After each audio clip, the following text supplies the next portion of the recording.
बार की बात है, एक गांव में एक आदमी रहता था। वह आदमी अकेला ही अपनी छोटी सी झोपड़ी में रहता था। वो आदमी बहुत ही ज्यादा आलसी था।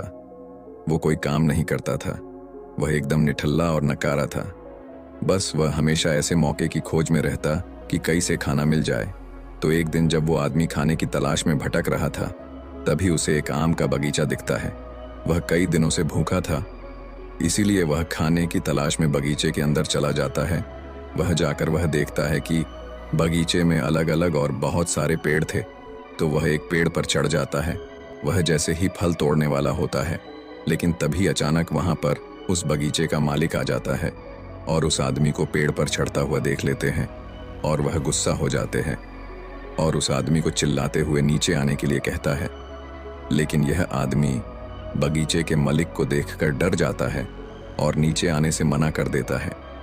तभी उस बगीचे का मालिक अंदर जाकर एक बड़ा सा डंडा लेकर आता है। यह देखकर वह आदमी तुरंत पेड़ से नीचे उतरता है और मालिक के उसे तक पहुंचने से पहले ही वह जल्दी पेड़ से नीचे उतर जाता है और जंगल की तरफ भागने लगता है और जंगल में जाकर छुप जाता है। कुछ देर के बाद वो आलसी आदमी वहां से निकलता है और जंगल के रास्ते से जब वह गांव की तरफ जा रहा था, तभी उसे एक लोमड़ी दिखती है जिसको सिर्फ 2 ही पैर थे और उसके 2 पैर टूटे हुए थे। वह जंगल में रेंगती हुई चल रही थी। यह देखने के बाद वह सोचता है कि यह लोमड़ी अब तक इस घने जंगल में जिंदा कैसे है। यह लोमड़ी भाग नहीं सकती, चल नहीं सकती, तो कैसे ही अपने लिए खाने का इंतजाम करती होगी और कैसे यह लोमड़ी अपने आप को इस घने जंगल में दूसरे जानवरों से बचती होगी। यह बात वह आदमी सोच ही रहा था कि तभी अचानक झाड़ियों के पीछे से किसी के आने की आवाज आती हुई सुनाई दी। तभी वहां पर एक शेर आ जाता है जिसके मुंह में मांस का एक टुकड़ा था और वह शेर उस अपाहिज लोमड़ी की तरफ बढ़ रहा था। शेर को देखकर दूसरे सारे जानवर वहां से भाग जाते हैं और अब वहां पर सिर्फ लोमड़ी रह जाती है और वहां से आदमी अपनी जान बचाने के लिए एक पेड़ पर चढ़ जाता है और फिर जो होता है उसे देखकर वह आदमी हैरान हो जाता है। उसे लोमड़ी के सामने छोड़ देता है और शेर वहां से चला जाता है। यह नज़ारा देखने के बाद वह आदमी हैरान हो जाता है और ऊपर वाले की योजना देखकर वह मन ही मन खुश भी हो जाता है। और तभी वह सोचता है कि ईश्वर के पास सबके लिए कोई ना कोई योजना होती ही है और अगर ईश्वर के पास इस लोमड़ी के लिए योजना है तो ज़रूर मेरे लिए भी उसके पास कोई ना कोई योजना ज़रूर होगी। और वह आदमी वहाँ से थोड़े दूर आगे चला जाता है। तभी वह आलसी आदमी रोड के साइड में एक बड़ा सा पेड़ देखकर उसके नीचे बैठ जाता है, ये सोचकर कि मेरे लिए भी कोई ना कोई खाना लेकर ज़रूर आएगा। वो आदमी 2 दिन तक उसे जगह पर बैठकर इंतज़ार करता है, लेकिन कोई भी उसके लिए खाना लेकर नहीं आता। आखिरकार जब उसे भूख बर्दाश्त नहीं होती है तो वह खुद ही खाने की तलाश में निकाल पड़ता है। वह रास्ते से जा ही रहा था कि तभी उसे रास्ते में एक बुजुर्ग आदमी मिलता है। वह आलसी आदमी उनसे कहता है कि मुझे भूख लगी है, आपके पास कुछ खाने के लिए होगा तो मुझे दे दो। तभी वो बुजुर्ग आदमी उससे कुछ खाना और पानी दे देता है। खाना खाने के बाद वह आदमी उन बुजुर्ग आदमी से कहता है कि मैंने 2 दिन पहले जो देखा आप उस पर विश्वास नहीं करेंगे। ईश्वर के पास मेरे लिए भी कोई ना कोई योजना ज़रूर होगी, लेकिन ईश्वर उस लोमड़ी पर अपनी दया दिखाई और मुझ पर नहीं, मेरे लिए कोई भी खाना लेकर नहीं आया।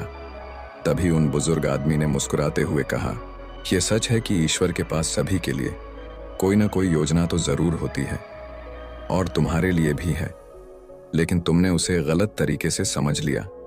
वह तुम्हें लोमड़ी नहीं बल्कि वो तुम्हें उस शेर की तरह बनाना चाहता था। दोस्तों, इस कहानी से हमें यह सीख मिलती है कि अगर हमारे जीवन को ध्यान से देखें तो हमें यह पता चलेगा कि जिंदगी सबक से भरी पड़ी है और हर एक पल का एक दीप मतलब होता है। और सोचा कि वह लोमड़ी सिर्फ बैठी हुई है और वह सिर्फ इंतज़ार कर रही है कि कब उसके साथ अच्छी चीज़ होगी, लेकिन वह आदमी यह भूल गया था कि वह लोमड़ी मजबूर थी। लेकिन हम उस लोमड़ी की तरह मजबूर और लाचारी नहीं, ऊपर वाले ने क्षमता दी है अपना काम करने की, बिल्कुल उस शेर की तरह। हमारे पास भी खुद की ताकत और क्षमता है हमारी हालत को बदलने की, लेकिन उसके लिए आपको प्रयास करने पड़ेंगे, तभी आप उस शेर की तरह बन पाएंगे। एक बार की बात है, एक राज्य में एक राजा था। उसका एक वफादार मंत्री था। राजा का मंत्री बहुत बुद्धिमान था। वह अक्सर कहा करता था कि जो भी होता है अच्छे के लिए होता है। एक बार राजा अपने सिंहासन पर बैठा था, मंत्री भी उसके बगल में ही बैठा था। अचानक मंत्री की तलवार राजा के पैर पर गिर गई और उसके पैर की एक उंगली कट गई। तभी मंत्री ने कहा, महाराज, जो भी होता है अच्छे के लिए होता है। राजा यह सुनकर बहुत गुस्सा हुआ। उसने मंत्री से पूछा कि मेरी उंगली कट गई और तुम कह रहे हो कि यह अच्छे के लिए हुआ है, इसमें अच्छा क्या है? राजा गुस्सा हो गया और मंत्री को जेल में कैद करने का आदेश दे दिया। मंत्री को इस बात का कोई दुख नहीं हुआ और वह जेल जाते समय उसने राजा से फिर से कहा, जो भी होता है अच्छे के लिए होता है। राजा यह सुनकर हैरान हो गया। उसने सोचा कि यह कितना अजीब व्यक्ति है। वह जेल जा रहा है और कह रहा है कि जो भी होता है अच्छे के लिए होता है। इस घटना को अब 3 महीने बीत गए थे। एक दिन राजा अपने सैनिकों के साथ घोड़ों पर सवार होकर शिकार के लिए गए। वे सभी एक घने जंगल के अंदर चले गए। राजा एक हिरण का पीछा करते हुए घने जंगल में और आगे निकल गया और अपने सैनिकों से अलग हो गया। हालांकि वह हिरण को पकड़ नहीं सका, लेकिन वह अपना रास्ता खो चुका था और घने जंगल में खो गया। जब राजा को यह एहसास हुआ कि वह बहुत दूर आ चुका है और वह जंगल से बाहर निकलने का रास्ता ढूंढने लगा, अचानक राजा को उस जंगल में रहने वाले आदिवासियों के एक समूह ने घेर लिया। उन आदिवासियों का कबीला ना तो राजा के राज्य में था और ना ही वे राजा को पहचानते थे। इसलिए उन्होंने राजा को पकड़ लिया और अपने कबीले में ले गए। वे आदिवासी एक ऐसे इंसान की तलाश में थे जिसे वह मारकर अपने देवता को खुश करने के लिए बलि दे सके। राजा उनसे उसे छोड़ देने की विनती कर रहा था, लेकिन उन आदिवासियों को राजा की भाषा समझ में नहीं आई। उन्होंने खुशी में ढोल बजाना शुरू कर दिया।